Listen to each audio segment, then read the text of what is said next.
In tonight's Rewrite, I'm hoping to rewrite your list of reasons why you vote for president by adding at least one little item to that list. You know, and you need a list of reasons for voting in a country where half of our voters don't even bother to vote.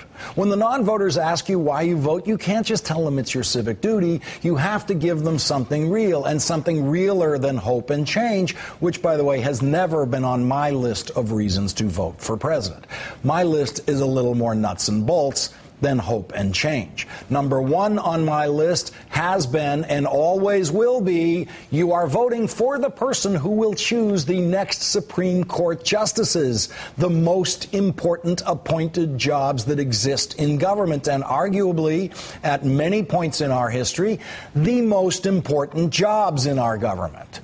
Since we are now 279 days from the election, let's look at number 279 on my list of reasons why I vote for president. Number 279 on my list is, of course, the PBGC.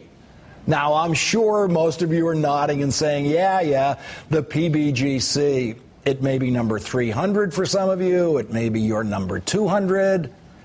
And if you work at American Airlines, it may very well be your number one reason this time. And I guess there are some of you, very few of you, who are saying, what the heck is the PBGC? Which is what everyone in the offices of The Last Word said today when I brought up the PBGC. It's also what I said back in the 1990s, when I had to organize a Senate hearing that would include testimony from the head of the PBGC.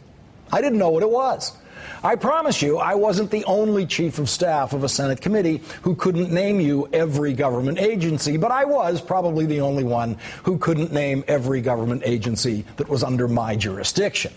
With jurisdiction over the Treasury Department, the Health and Human Services Department, the Social Security Administration, the United States Trade Representative, and a few other cats and dogs, I never quite got around to noticing the PBGC until they had to come to testify. If you've got a pension plan run by your employer, as many people on the staff of The Last Word do, you should really care about the PBGC, the Pension Benefit Guarantee Corporation, the federal government agency that guarantees that you will collect a pension even if your company goes bankrupt and cannot make good or doesn't want to make good on its pension promises to you.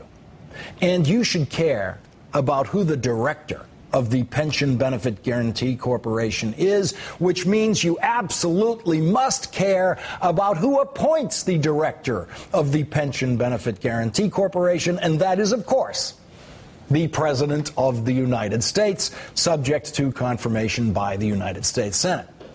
There may have been a lot of people working at American Airlines last year who didn't know about the PBGC, but now they all do. And most of them now know about this man, Joshua Gottbaum, President Obama's director of the PBGC, because he is now doing everything he possibly can to save the pensions that are being threatened by the American Airlines bankruptcy proceedings. American Airlines announced today that it hopes to cut 13,000 jobs, that's 16% of its workforce, and to terminate its workers' pension plan. Just end it. Throw it out. And replace it eventually, when they get around to it, with a much lower cost plan with much lower benefits. Now, pilots retiring in the next couple of years would probably lose something like 50% of the pension benefits that they've been counting on. Last month, American Airlines would have had to contribute $97 million to its workers' pension funds if it were not being protected by bankruptcy proceedings. Instead of fulfilling their $97 million obligation to the pension fund, American Airlines contributed only $6.5 million to the pension plans, less than what the Adelsons contributed to Newt Gingrich's campaign. $91 million less than the company owed those pension plans, $91 million. Now, the President of the United States did not notice that American Airlines shortchanged its worker pension plans by $91 million last month. He was too busy ordering the rescue of another American hostage and killing some Somali pirates in the process. But the President's man at the PBGC, Joshua Gottbaum, saw what American Airlines did to its workers' pensions, and he immediately put liens on $91 million of American Airlines assets. Most of the assets he put liens on are in Latin America, and none of the assets are part of the bankruptcy proceedings. The first line of the New York Times report on this said the federal government signaled that it was, quote, ready to fight to prevent American Airlines from using bankruptcy to shed its pension plans. Ready to fight. In a news conference, Joshua Gottbaum said companies in bankruptcy often try to do things that they don't need to do. And you know who helps them do those things that they don't need to do? Bain and Company, Mitt Romney's old company. Bain is one of a group of high-priced consultants and financial advisors who have been hired by American Airlines to help get through the bankruptcy process by, of course, making the financial condition of the company much worse. That's what they do. Bain and the other consultants and lawyers working on the American Airlines bankruptcy are being paid $14 million a month. That's more than double what American Airlines put in its pension fund last month. Bain's job is to advise American Airlines how to cut labor costs, something any company ought to be able to figure out on its own if it has to do that. All the Bain bloodsuckers have done so far at American Airlines is increase the company's costs.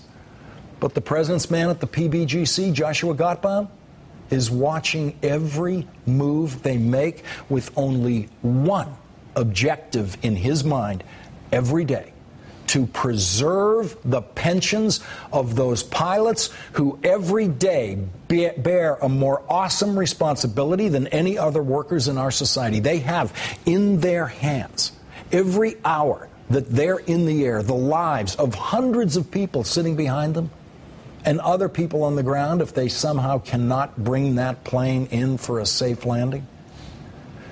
Joshua Gottbaum is fighting to preserve the pensions of those mechanics, the unseen heroes, with the awesome responsibility of making those glorious and infinitely complex machines fly, and fly safely. He's fighting to preserve the pensions of those flight attendants, every one of whom knows how to save your life with the defibrillator on board every airplane. If you or someone you love has a heart attack in the air, it is that flight attendant who annoyed you by ordering you to turn off your phone, who will be rushing to your seat to try to save your life. The Bain guy in his first-class seat is not going to run back and save you when you have a heart attack. The Bain guy doesn't know how to do that. The Bain guy doesn't know how to fly the plane. The Bain guy doesn't know how to land the plane. The Bain guy is absolutely useless to that airline. The Bain guy is only on the plane because he's bleeding money for American Airlines to try to make himself as rich as Mitt Romney, or he's on his way to some other city where he can bleed some other company and try to get even richer than Mitt Romney. In November, you will have a chance to vote for the person who appoints the director of the Pension Benefit Guaranty Corporation, and the choice you will be offered will be President Barack Obama or a Bain guy.